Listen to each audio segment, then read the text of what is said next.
Nós, homens, nos impedimos muito de falar sobre problemas psíquicos, cara. A ansiedade que leva à depressão, que leva ao consumo de álcool, que leva ao consumo de uma vida desregrada e de alimentação toda cagada e você não dorme direito. E eu demorei muito tempo, por medo, vergonha, de falar sobre isso. E é isso, essa reprodução de quem a gente foi quando criança, adolescente, e quem a gente não quer ser quando adulto, né? E meu pai foi um cara que buscou muito melhorar, assim, tipo, ele enxerga muita coisa sobre si próprio, e eu também. E hoje a gente tem uma relação foda, assim, e a gente tá fazendo pela primeira vez um disco juntos. Cara, as relações, elas são isso, né, cara? Elas são cheias de coisa, de fantasmas e flores, né? É muito vasto, assim, o assunto. E um dos maiores privilégios que eu acredito que existem no mundo é a escolha, o poder de escolha. Olá, bem-vindo, bem-vinda, bem-vinde ao Alma Masculina. Chegamos à segunda parte do episódio 48. Eu sou Paulo Azevedo e conto com a parceria de Conrado Góes, Glaura Santos e Vitor Vieira. E hoje continuamos essa conversa incrível com o músico e compositor Pedro Altério. E existem no mínimo 3 maneiras de ajudar a Alma Masculina. Siga e dê 5 estrelas no nosso perfil no Spotify ou no seu agregador preferido e deixe seu comentário. Indique uma das conversas anteriores que trazem visões diversas das masculinidades para alguém próximo de você. E para ajudar a manter a masculina no ar, participe da nossa campanha de financiamento coletivo, que traz sorteios e benefícios exclusivos para os nossos apoiadores. E também visite nosso novo site, www.almasculina.com.br. E acompanhe as dicas nas nossas redes sociais, no Twitter e no Instagram, @almasculina, e se inscreva no nosso canal do YouTube e leve a Masculina para mais gente. Nessa primeira parte, a gente falou sobre referências de masculinidades, música, exposição, espiritualidade, além de trazer o Altair de Souza falando sobre masculinidades, poder e autoridade. E eu queria abrir essa segunda parte com uma pergunta enviada para você, Pedro, pelo nosso convidado do episódio 44, o cantautor e produtor musical Raul Misturada. E aí, Pedrinho, tudo jóia, meu irmão? Eu quero saber, quando foi que a vergonha engoliu você diante da seguinte perspectiva, do silêncio, você no silêncio, e você percebe que você é o massacrador que você condena por alguma atitude recorrente sua que você faz? Como é que eu tô agindo assim há tanto tempo e não percebo? Raul, primeiramente, deixar meu beijo, esse querido, um amigo querido, que eu não vejo há tempos. Sou muito fã desse cara, da música, da pessoa dele, das ideias, tudo que sai desse ser humano aí. Cara, eu acho que eu não percebi isso ainda. Eu diariamente transito entre acreditar muito no acerto e muito nos meus erros, assim. Não sei quem falou hoje, eu tô concordando com vocês. Nem eu sei se eu concordo com tudo que eu tô dizendo. O que você discordou do que você falou na primeira parte, Pedro? É muito doido, assim. Às vezes eu falo assim, você falo pra caramba, você entendeu o que eu falei agora? A pessoa fala, entendi. Eu falei, então me explica. Eu não entendi. Eu acredito nisso. Acho que eu enxerguei muita coisa quando eu comecei a olhar pra dentro e enxerguei que alguns problemas que eu tinha na minha vida eram consequências e não a natureza do problema. Isso me ajudou muito a perceber esse massacrador que ele diz. Eu não sei se eu percebo isso com facilidade no dia a dia. Eu não consigo dizer o que eu faço recorrentemente que me faz ainda me sentir mal comigo mesmo. Dá um exemplo disso que você acabou de falar, Pedro.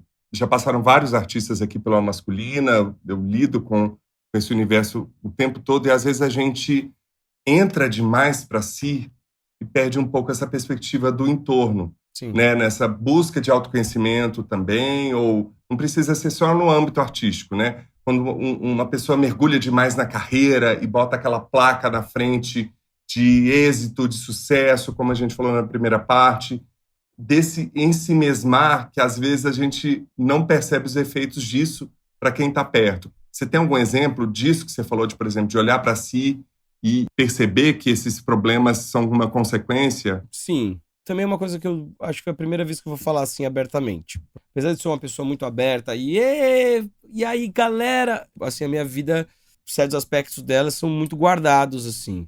Porque eu não sinto vontade mesmo de falar abertamente, muitas vezes, né, tipo, sobre certos assuntos. Mas eu tive um problema com álcool, assim, meio mais sério, assim.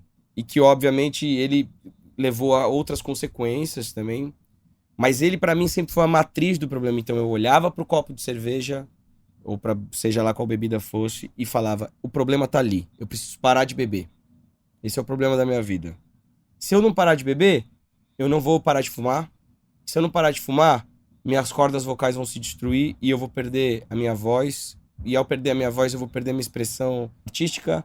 Eu não vou ser mais eu, porque a minha voz é parte fundamental da minha comunicação. E eu sou um artista que me comunico. E aí isso vai atacar meu estômago. E aí eu vou ter refluxo. Inclusive, eu tenho um problema de refluxo por consequência de ter me destruído durante um período meio demais. E é uma consequência que eu tenho que lidar até hoje com algumas sequelas, vamos dizer assim. Não são sequelas, porque não chega a ser nesse nível, mas assim, destruições que eu fiz físicas no meu corpo, a minha própria estrutura vocal e tal. E eu colocava tudo isso na bebida. Isso aqui é a bebida que faz. Mas a bebida era só uma parada nessa escada. Tinha uma porrada de coisa pra baixo. Não começava na bebida mesmo. E aí eu tive que, nesse momento de olhar pra dentro, que eu consegui abrir isso e falar: caralho, bicho, a bebida é só mais uma dessas consequências. Ela só tá no meio do caminho. E aí eu pude enxergar o que tava por baixo. E aí sim, entender aonde e por que as coisas aconteciam e aonde e o que eu tinha que fazer pra mudar esse hábito, que se tornou um hábito recorrente e que eu não queria mais. Ele me fazia muito bem, porque ele me tirava da realidade. Ele acabava com a minha dor do estômago. Porque você tá com dor, quando você tá com azia, você mete a cachaça pra dentro e passa. Ele acabava com meus problemas musicais. Eu não tô conseguindo cantar agora, porque eu tô rouco, porque eu fumei até onde, não sei lá. Pô, enche a cara de cachaça, tá tudo bem. Tá chato a vida agora, né? Meio-dia, pô, que saco, tem que trabalhar aqui nesse estúdio. Eu vou tomar um negocinho. Toma aqui uma champanhotinha aqui, ó. Porque vai fazer essa edição de voz ficar legal. Com a validação da sociedade, porque o homem é estimulado a beber. Meus tios, por exemplo, me contaram que a transição para a vida adulta e a validação de ser homem vinha a partir do momento que se colocava um cigarro na boca e se tomava um gole de cachaça, né? Então, ou seja, lidar com esses lugares, como você contou aqui, entender que existe uma dor compartilhada, né? Que isso não é um problema do Pedro, né? Que isso milhares e milhões de homens vivem isso por uma inapetência ou uma falta de articulação de autocuidado, de autoconhecimento, de não ter sido educado para olhar as próprias emoções, para expressar isso. Ou seja, você vai descobrindo que a bebida, ou o cigarro, ou a droga, ou o que for, é só a ponta do iceberg, né? O que está por trás daquela ansiedade ou daquele tédio, que esse vício, o açúcar, a medicação, sim, o sal, né? A gente também esquece que existem muitas drogas validadas. A gente olha para a maconha ou para outras drogas e esquece que na farmácia tem uma série de outras drogas legalizadas, ou no bar da esquina também um comércio dessas drogas muito pior.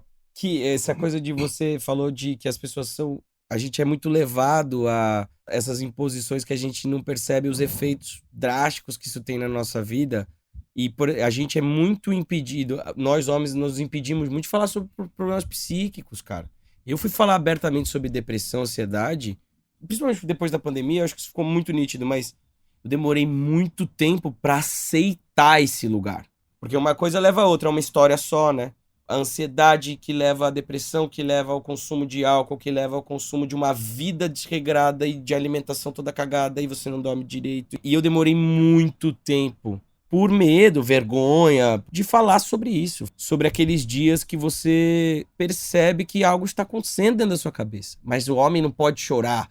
Então essa coisa meio idiota que a gente cresce, e eu sou um puta de um chorão, sabe assim? Eu tinha umas paradas assim, tipo, eu ia em show com 15, 16 anos de idade, e aí eu assistia uma coisa maravilhosa, assim, aí eu me emocionava e ficava me machucando pra não chorar.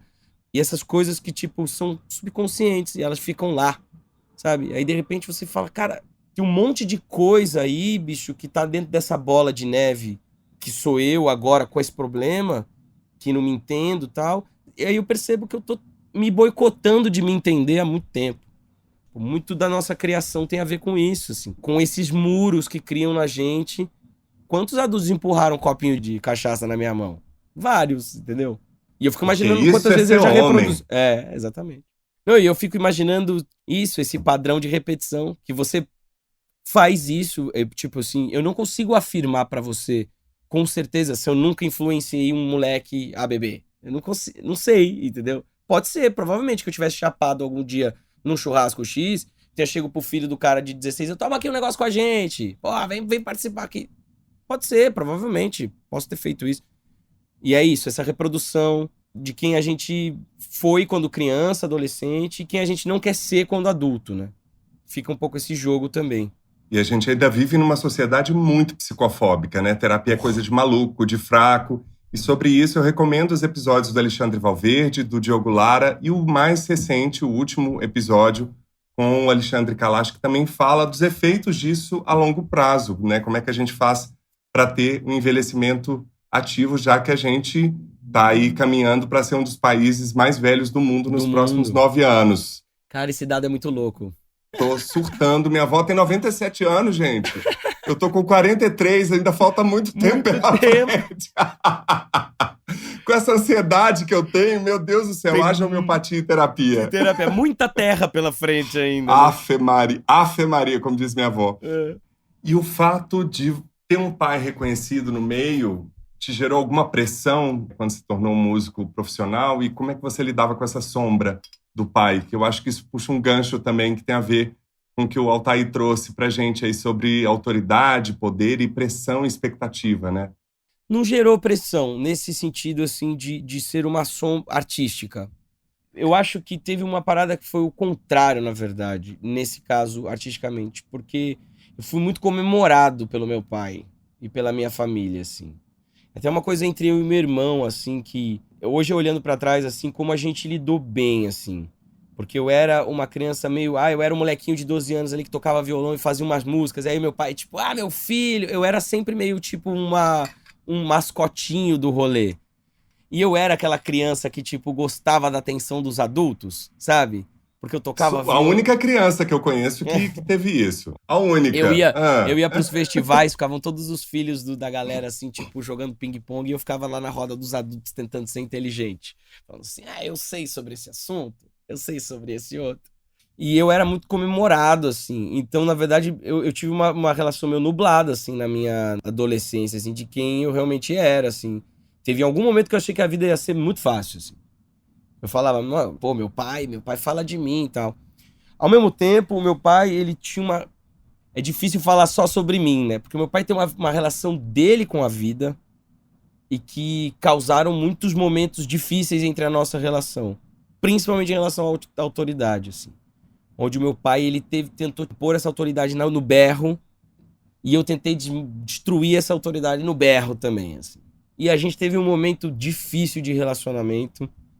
Adolescentes são difíceis, tudo bem. Exatamente nesse lugar, assim, onde eu não precisava mais dessa comemoração dele e nem quero mais esse reconhecimento seu.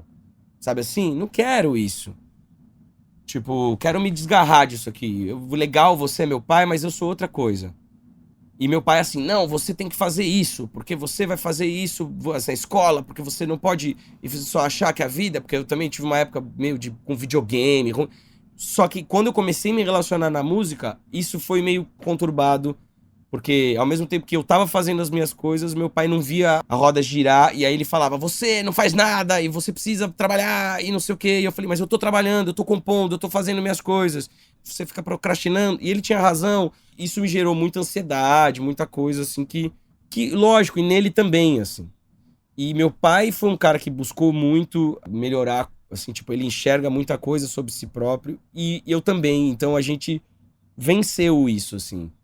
E hoje a gente tem uma relação foda, assim, e a gente tá fazendo pela primeira vez um disco juntos. E tudo isso foi ferramenta, é isso que eu tava dizendo, assim, a gente é acostumado a olhar para as nossas dificuldades, nossos ditos defeitos, de uma maneira muito dura, sabe? Tipo, e a gente tem que perceber que elas são também nossas ferramentas, sabe? São ferramentas pra gente entender o que a gente tá fazendo aqui. Se é que é pra gente entender, né? Se é que essa busca faz sentido. E é muito louco você falar dessa postura do seu pai, porque a gente se esquece que eles também são pessoas e que reproduziram muitas vezes o que eles tiveram antes. E que nem Sim, sempre foi num lugar do afeto, num lugar do cuidado, do carinho, do entendimento da paternidade, um lugar muito mais amplo do que o do provedor, né? total. E a história do meu pai é uma história que a gente podia fazer um podcast inteiro sobre as coisas que ele transformou na vida dele. Meu pai é um ser, assim, mutante mesmo, assim. E um ser humano, assim, gigantesco. Por isso que ele é tão querido, por isso que a galera chama ele, o Garga, né? Pessoa muito querida pelos amigos, pelo meio onde ele vive. Muito mesmo, assim. Aqui é um lugar onde muita gente vem por causa dele. Ele me ensinou muita coisa, velho. E, tipo, meu pai me ensinou a coisa mais linda sobre a música, assim, sobre qual é o papel da música na minha vida, assim. Ele que me mostrou essa janela. Cara, as relações, elas são isso, né, cara? Elas são cheias de coisa, de fantasmas e flores, né? É muito vasto, assim, o assunto. Aspas. Foi impressionante durante a pandemia como aceitamos a convocatória para ficar em casa e fazer o distanciamento social. Salvo alguns excêntricos, todo mundo que pôde concordou com ela. Ora, se somos capazes de ouvir um comando desses, todos ao mesmo tempo, de permanecermos em casa, por que não seríamos capazes de ouvir o comando de parar de predar o planeta, de parar de destruir os rios e as florestas? Esse é um valor transcendente. Não consigo nos imaginar separados da natureza. A gente pode até se distinguir dela na cabeça, mas não como organismo. A possibilidade de sobrevivermos com esse corpo em Marte ou em qualquer planeta vai depender de um aparato tão complexo que será mais fácil arrumarmos máscaras e respiradores e continuarmos aqui. E olha que não estamos dando conta nem disso. Essas incríveis tecnologias que a gente utiliza hoje, que nos põem em conexão, têm uma boa dose de ilusão. São como um troféu que a ciência e o conhecimento nos deram e que usamos para justificar o rastro que deixamos na Terra. Muitos povos, de diferentes matizes culturais, têm a compreensão de que nós e a Terra somos uma mesma entidade. Respiramos e sonhamos com ela. Alguns atribuem a esse organismo as mesmas suscetibilidades do nosso corpo. Dizem que esse organismo está com febre. Faz sentido. Nós não somos constituídos de 2/3 de água e depois vem o material sólido, nossos ossos, músculos, a carcaça? Somos micro-organismos do organismo Terra. Só precisamos nos lembrar disso. Ainda há ilhas no planeta que se lembram o que estão fazendo aqui. Estão protegidas por essa memória de outras perspectivas de mundo. Essa gente é a cura para a febre do planeta. E acredito que podem nos contagiar positivamente com uma percepção diferente da vida. Ou você ouve a voz de todos os outros seres que habitam o planeta junto com você, ou faz guerra contra a vida na Terra. Livro A Vida Não é Útil, de Ailton Krenak. O Ailton Krenak já passou aqui várias vezes no nosso Aspas. É um convidado que a gente diz que é sonho de consumo. A gente ainda vai conseguir trazê-lo aqui. E nesse livro ele traz reflexões provocadas pela pandemia de Covid-19. Ele que é um dos mais influentes pensadores da atualidade, pensador e líder indígena, Ailton Krenak volta a apontar as tendências destrutivas da chamada civilização. O consumismo desenfreado, devastação ambiental, a terrível evolução de uma pandemia, a ascensão de governos de extrema-direita e os danos causados pelo aquecimento global. Esse é o terceiro livro dele citado aqui no Aspas. Traz 5 textos adaptados de palestras, entrevistas e lives realizadas entre novembro de 2017 e junho de 2020, para você ver que esse assunto ele tem falado há muito tempo e as coisas não mudam. E para completar a dica aí do livro, eu queria te indicar para conferir a recente entrevista dele no programa Papo de Segunda, disponível no GNT e também no podcast do programa no Spotify. Pedro, quer comentar alguma coisa? Você que viveu numa fazenda durante 17 anos, frequenta Lambari, né, essa cidadezinha localizada a 150 quilômetros de São Paulo, e que levou um choque quando chegou em São Paulo, chegou, né, a se sentir um pouco seco também dessa vibração louca que tem essa cidade. De que forma a sua relação com a natureza formou seu olhar e sua percepção? Primeiro, que indicação maravilhosa. Irei atrás. Que coisa incrível, assim. Pensando assim na minha vida, eu fui perceber essa relação pós a minha relação com São Paulo se deteriorar. Eu fui perceber o quão importante realmente o fato de estar aqui numa fazenda, afastado e envolto dessa energia aqui, porque aqui é um lugar muito arborizado, muito, de uma certa forma, fechado até. E a gente tem uma plantação aqui na fazenda, minha horta. Tem muita relação com a mão na natureza, não só, né, visualmente, mas assim, eu tenho muito contato físico. Né, eu ando de calça aqui, assim, eu mal uso tênis, assim, né? Eu fui pra São Paulo naquela loucura, tipo, putz, terminei aqui a escola, terceiro colegial, vou fazer faculdade, vai ser muito louco, vamos viver a vida, que legal, pô. Conhecer o mundo. E foi foda no começo. E, tipo, foi muito legal os primeiros anos, assim, de me descobrir artista mesmo, e tocar no palco, e começar a viver isso, e começar a conhecer as pessoas, e falar, meu Deus, que legal, e não sei o quê. Porque chegou um momento que eu falei, o problema é a cidade. O problema é a cidade onde eu moro. O problema nunca sou eu, né? O problema é a cidade.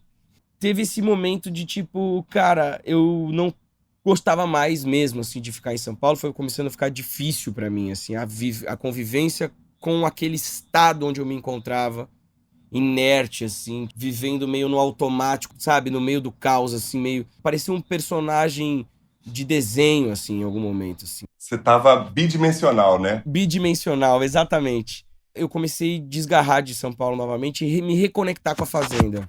E aí foi o momento onde eu entendi a força desse lugar na minha vida, assim. E por isso que eu sou o único que moro aqui, efetivamente. Porque meu irmão e minha irmã não moram aqui, assim. Definitivamente. O Gabriel tava morando em Portugal quando começou a pandemia, ele voltou. Mas minha irmã mora fora há muito tempo. A estadia deles aqui é momentânea e passageira. A minha não. Eu sou muito privilegiado em muitos aspectos.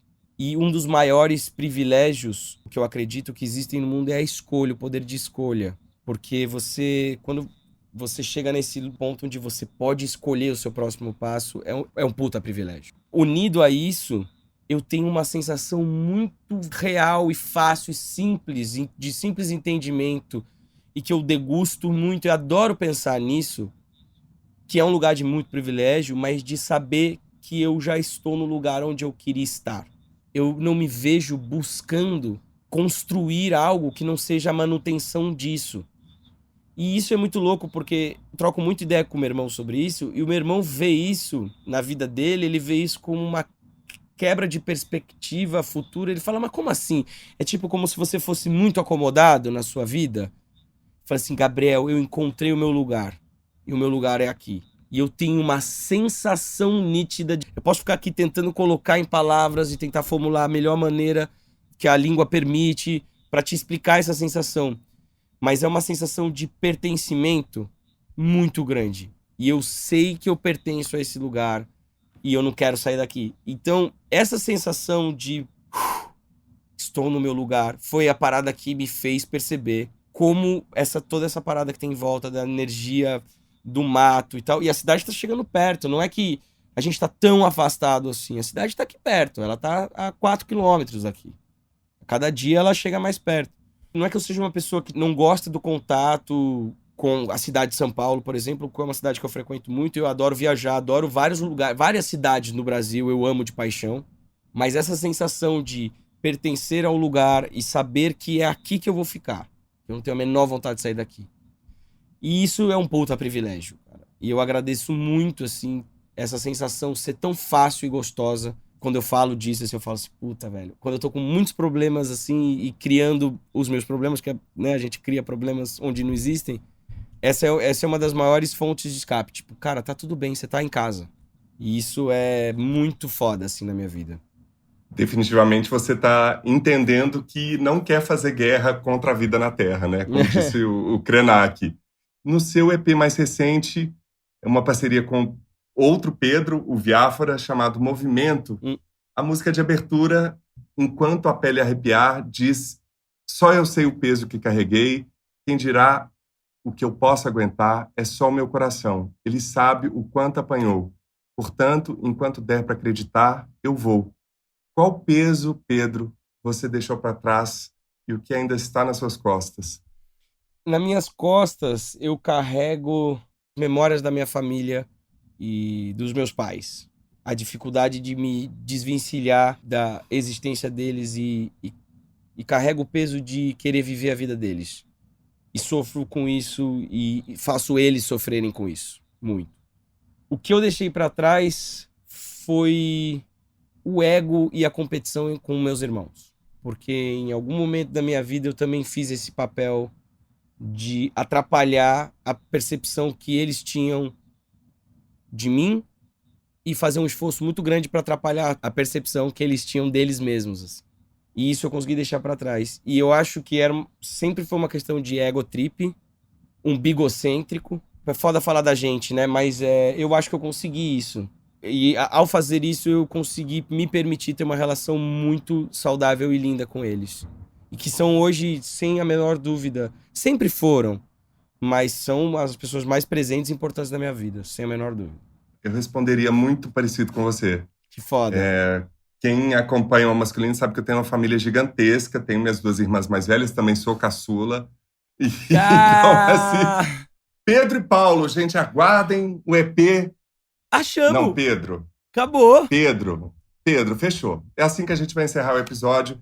Gente, aguarde esse EP, vai ser sensacional. Tá eu imito fechado. Arnaldo Antunes, eu imito Milton Nascimento na fase dele mais atual. Enfim, gente, grandes referências estarão presentes no nosso, com Mônica Salmazo. Mônica, diva, vamos ligar pra Mônica. Ao fundo, fazendo só um backzinho ali, um back vocal de fundo. Um detalhe, a Mônica tem um sítio aqui do lado, em Sarapuí. É tipo a menos de 10 quilômetros daqui. Na hora que a gente terminar essa live, eu já vou mandar o contrato aí de parceria. Já manda. Vambora. Pedro, como é que faz pra te achar nas redes? Tenho tido uma relação muito louca com as redes também. Eu tenho Instagram, Facebook, né? Você me acha lá, Instagram, @PedroAltério. Tenho minha página de artista no Facebook e pessoal também, que é aberta também. A gente teve um problema recente no Spotify, onde as coisas se descentralizaram. Então agora você não me encontra mais tudo que eu fiz na minha página só. Se vocês quiserem ouvir meu trabalho, podem procurar lá por Pedro Altério. E eu tenho esse projeto que você citou, né, com o Pedro Viafra, chamado Pedros, também com esse EP e um single, né, que a gente fez uma versão nova de uma música já meio muito querida do repertório do 5 a Seco, assim, pelos fãs, assim, da banda. E a gente fez uma versão mais a nossa cara, assim, da música também. E o 5 a Seco, né, também que, apesar da pausa, assim, é uma coisa muito ativa na nossa vida. Tem gente que acha que a banda acabou, a banda não acabou. Se você ouvinte aí tá pensando, gosta do 5 a Seco, nós vamos voltar, não sabemos exatamente quando, mas é uma página que a gente mantém ativa, muito ativa, eu falo muito com a galera, a gente responde muito a galera lá. Enfim, acompanha a banda e se mantém escutando, né? Isso é muito, muito massa, assim, porque 1 ano e meio que tudo parou e a gente vê que as pessoas estão lá ouvindo a gente, né? E é muito gostoso saber que um trabalho feito com tanto carinho, de uma certa forma, é sólido nesse lugar, assim. Essas são os meus canais principais, assim. Assim, um espaço para fazer uma autocrítica e uma crítica geral, assim. Eu acho muito louco esse movimento que a gente está fazendo de reduzir as informações, assim. Eu entendo que tem uma coisa de velocidade do tempo. Eu fui o primeiro que falei, eu nunca vou usar essa velocidade 2 no WhatsApp porque eu me recuso a acelerar meu brother falando comigo. E me recuso. Que isso, meu? Vamos perder... E tem um negócio que perde a personalidade, né, do que a pessoa tá querendo dizer. É lógico que se você olhar para um ponto de vista prático na vida, porra, isso vai acelerar. Mas aí eu fico pensando nisso, né, cara? A gente passa do álbum pro single, do single pro Reels, de 30 segundos. E um pouco essa coisa cansativa do algoritmo de ficar forçando você a trabalhar pra plataforma e se manter ali. Tenho tido uma relação um pouco conturbada, assim, de, tipo, ter dificuldade de criar material, assim. Eu tenho trabalhado muito também com produção musical, graças a Deus, assim, tipo, tenho feito trabalhos muito legais que estão pra sair, mas eu tenho tido uma relação bem complicada, assim, com as redes, assim. A rede do 5 a Seco é um pouco mais protegida nesse sentido, porque são 5, ela é diluída a responsabilidade. Mas eu tenho me cansado muito e tem me feito bem ficar um pouco fora. Então eu tô um pouco distante ultimamente, assim, da presença diária nas redes, assim. Tanto produzindo coisas, né, postando e tal, como consumindo também. Consumindo menos Instagram e redes sociais. Consumindo mais informação também, né? Como a gente tava falando de podcasts, por exemplo, que tem sido basicamente a maior fonte de informação pra mim hoje em dia, assim. Para mim também, sou viciado em podcasts. Viciado. Inclusive, se você que está aí ainda não maratonou Alma Masculina, faça como o Pedro e aproveite essa pandemia para botar todas essas conversas em dia. É isso. E quem você gostaria de indicar para ter essa conversa aqui com a gente e por quê, Pedro? Essa é uma pergunta, eu vi o Paulinho falando assim, pô, é difícil e é difícil mesmo. Eu acho que tanta gente legal poderia vir aqui e acrescentar nesse assunto de várias maneiras. Mas ultimamente eu tenho feito um trabalho com uma pessoa que foi muito especial, assim, que é um artista muito especial, que é o Benti. O Benti é um artista que eu conheci há pouco tempo, mas parece que a gente se conhece há muito tempo.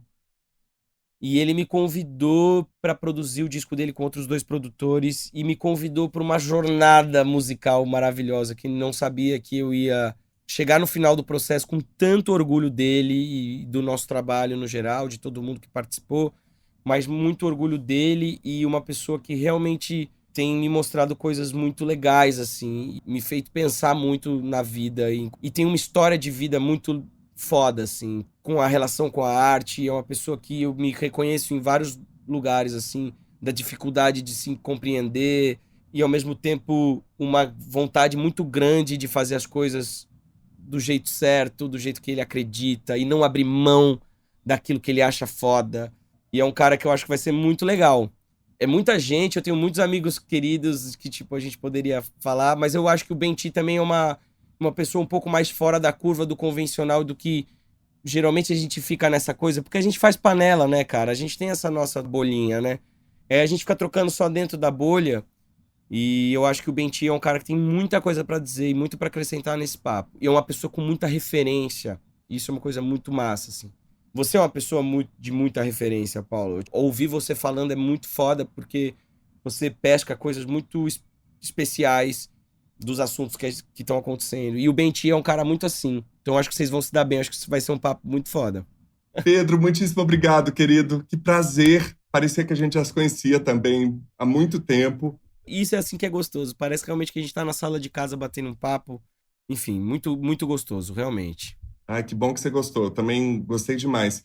Como é um episódio dedicado a um músico, né? Recebendo aqui no Alma Masculina um músico, eu não poderia deixar de dedicar o episódio de hoje a Charles Watts, um dos heroes, né? Um baterista do Rolling Stones. Para quem conhece a minha trajetória, sabe que eu fiz um espetáculo chamado Heróis, que aborda muito esses ícones que romperam com muitos paradigmas, não só na cultura como um todo, mas trouxeram outras perspectivas sobre as masculinidades, que apresentaram para a gente a vulnerabilidade, a autocompaixão, a maneira de se expor publicamente, devorado pela imprensa, pelos fãs e pela indústria, né? De uma maneira brutal, mas mantendo a sua integridade, a sua fidelidade a si mesmo durante tanto tempo.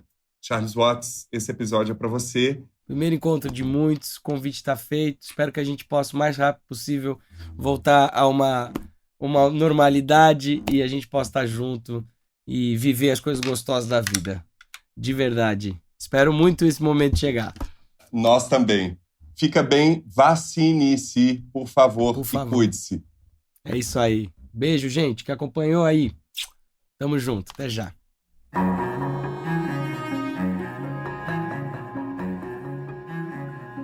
E colabore para manter o Alma Masculina no ar por meio da nossa campanha de financiamento coletivo. Saiba mais no site www.catarse.me/almasculina. E agradecemos a todos os nossos apoiadores, em especial Alexandre Valverde, Ana Maria de Lima Rodrigues, Ângela Mucida, Danilo Azevedo, Juliana Dias e Tânia Simão Baixa Silva. Siga as nossas redes sociais, Twitter e no Instagram, @almasculina, e se inscreva no nosso canal no YouTube. Também visite nosso site e conheça todos os episódios na íntegra, além da transcrição do aspas, lugares comuns e as dicas do quadro Escuta Aqui. Anote aí o nosso novo site, www.almasculina.com.br. Comente, indique um dos episódios aos amigos e leve a Masculina para mais gente. Gostaria de agradecer ao nosso convidado, Pedro Altério, e também não posso deixar de agradecer Paulo Novaes, Raul Misturada, Soraya Azevedo e a todas as pessoas que acompanharam a gravação ao vivo deste episódio pelo nosso canal no YouTube. Não perca as próximas. O Masculina fica por aqui e é feito graças a Conrado Góes, na trilha sonora original e mixagem, @Conza01, Glaura Santos na identidade visual e arte, @Glaura Santos, Vitor Vieira nas fotos, @Vitor Vieira Fotografia, e eu, Paulo Azevedo, na idealização, roteiro, edição e apresentação, @Paulo Azevedo Oficial. Esse podcast é realizado pela Concultura. E você que nos deu o prazer da sua companhia até aqui, muitíssimo obrigado e até o próximo encontro.